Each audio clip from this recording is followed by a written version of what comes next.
Salut à toi et bienvenue sur Gentescore. Alors aujourd'hui, nous allons suivre le voyage fascinant d'un fichier de code source depuis votre clavier jusqu'au cœur électronique d'un microcontrôleur. Alors je me présente, je suis Lanty Angelin, élève et ingénieur, et sur cette chaîne YouTube, je présente ma progression dans l'apprentissage de la conception des systèmes embarqués. Alors en tant que programmeur, nous utilisons des IDE, de l'anglais Integrated Development Environment ou environnement de développement intégré comme CodeBlocks pour écrire du texte que nous humains pouvons comprendre. Mais attention, ce code C n'est absolument pas lisible par le processeur. Pour la machine, ce n'est que du texte stocké sur notre disque dur. Le but de la chaîne de compilation que nous allons voir est de transformer ce texte en une suite de 0 et de 1 que le matériel pourra exécuter facilement. Tout commence par la genèse de notre code source. Nous développons le fichier .c qui contient l'implémentation et toutes nos fonctions, et nous développons aussi en parallèle le fichier .h qui contient toutes les annonces de nos fonctions. Une fois que c'est fait, c'est le préprocesseur qui entre en scène. C'est un programme qui intervient juste avant la compilation proprement dite. Son rôle est de faire le ménage. Il cherche toutes les lignes commençant par un dièse, qu'on appelle les directives de processeur. C'est-à-dire qu'il va supprimer tous vos commentaires car le processeur n'en a pas besoin. Il traite les macros, les raccourcis de code définis par le dièse define en remplaçant les mots-clés par les valeurs réelles.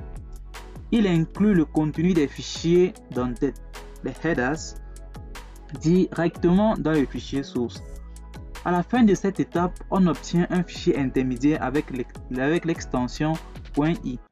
Si vous utilisez le compilateur GCC, le GNU Compiler Collection, un outil standard de compilation libre, vous pouvez générer ce fichier avec la commande gcc-e. Ça, c'est la première étape. Après cela, c'est le compilateur qui entre en scène.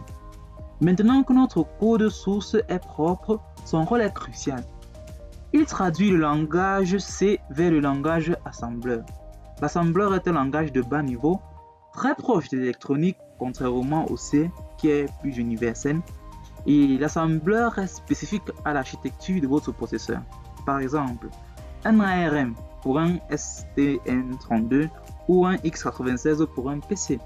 Chaque instruction ici correspond presque directement à une opération physique que notre processeur peut faire. Le résultat ici est un fichier .s avec GCC. Cette étape est déclenchée par l'option "-s". Après le compilateur, c'est l'assembleur qui entre en scène. Ici, l'outil appelé assembleur transforme le fichier texte .s en code machine pur, c'est-à-dire en binaire. On obtient alors ce que l'on appelle un fichier objet avec l'extension .o, parfois .obj. Ce fichier contient des opcodes, c'est-à-dire des codes d'opération, que seul le processeur comprend. Cependant, à ce stade, le processeur comprend, mais le programme n'est pas encore complet. Surtout si votre projet contient plusieurs fichiers C, alors vous aurez plusieurs fichiers .o. Mais ces fichiers ne savent pas encore comment communiquer entre eux. La commande GCC associée à cette étape, c'est le gcc-c. Alors, on arrive donc à l'éditeur de liens. C'est ici que toute la magie s'opère. Le linker, ou bien l'éditeur de liens, son rôle est de rassembler tous vos fichiers objets.o et les bibliothèques externes pour créer un unique fichier exécutable final. Pour un système embarqué, le linker utilise un document indispensable qui est le linker script de l'extension .id. Ce fichier indique précisément où chaque partie du code doit être rangée physiquement. Par exemple, il définit que le code va dans la mémoire flash et que les variables iront dans la RAM.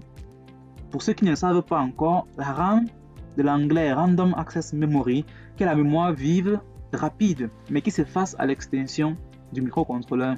Et la mémoire flash, c'est une mémoire non volatile où l'on stocke le programme de façon permanente. Le fichier final sort souvent au format .elf, c'est-à-dire Executable Unlinkable Format ou bien .text.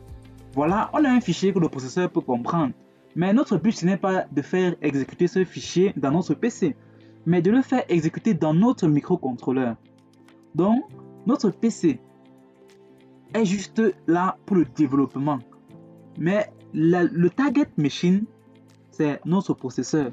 On a donc besoin du flashage, c'est-à-dire l'installation physique. Une fois que nous avons ce fichier en binaire ou bien en .hex, il faut le transférer physiquement de l'ordinateur vers le microcontrôleur. Alors, grâce à une sonde de programmation, le contenu du fichier est écrit dans la mémoire flash, que l'on appelle aussi parfois la ROM, de l'anglais Read Only Memory, une mémoire en lecture seule car elle ne se efface jamais. À ce moment précis, la RAM du microcontrôleur est vide. Le programme est gravé dans la puce ROM et prêt à s'éveiller au prochain démarrage, bien chaque fois que notre microcontrôleur est démarré. Alors, que se passe-t-il lorsque l'on met notre microcontrôleur sous tension? Lorsque l'on développe en C, parfois on a l'impression que notre code va commencer directement à la fonction main, mais ce n'est pas le cas. Le processeur fait bien des choses avant. Il s'agit précisément de l'exécution d'abord du startup code, et bien plus précisément le reset handler. C'est une étape matérielle indispensable avant l'arrivée de notre fonction main. Le processeur va initialiser la pile, le stack, pour gérer les variables locales. Il va copier les variables initialisées de la mémoire flash vers la mémoire RAM, vers la section data, et met à zéro le reste de toute la mémoire, toutes les sections. Une fois que notre mémoire est prête, le processeur va donc sauter directement à l'adresse de notre fonction main et notre programme commence à s'exécuter et à donner vie au hardware de notre système embarqué. Alors, récapitulons un peu tout ça. Tout commence par le processeur qui prend notre fichier C et le transforme en fichier I en utilisant l'outil gcc-e. Et ici, ce qu'il fait, c'est nettoyer et retirer les commentaires et inclure tous les bibliothèques et les fichiers externes. Ensuite, le compilateur va récupérer notre fichier I et le convertir en fichier S. .s en utilisant l'outil gcc-s. Ce qu'il fait, c'est juste traduire notre fichier I en assembleur.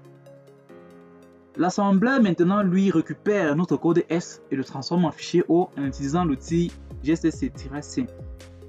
C'est tout simplement la transformation de notre code en code binaire avec des 0 et des 1 compréhensibles par notre microprocesseur. Ensuite, on a le linker, lui qui va récupérer tous nos fichiers .o convertis et les lier ensemble pour qu'ils puissent fonctionner comme un seul programme général. On arrive enfin à la dernière étape, le startup, pour que notre programme soit utilisé. Ici, là, notre code est copié de la mémoire flash non volatile vers la mémoire RAM où il sera utilisé en utilisant l'outil reset handler. Et c'est ainsi que notre code peut commencer. Nous arrivons donc à la fin de cette vidéo. Merci de m'avoir écouté. Je vous invite à vous abonner et à activer la cloche de notification pour ne manquer aucune de mes prochaines vidéos sur les systèmes embarqués. Dans la prochaine vidéo, nous allons entrer proprement dit dans la programmation C avec les variables et les types de données. On se revoit dans la prochaine vidéo de la semaine prochaine au cœur de la tech.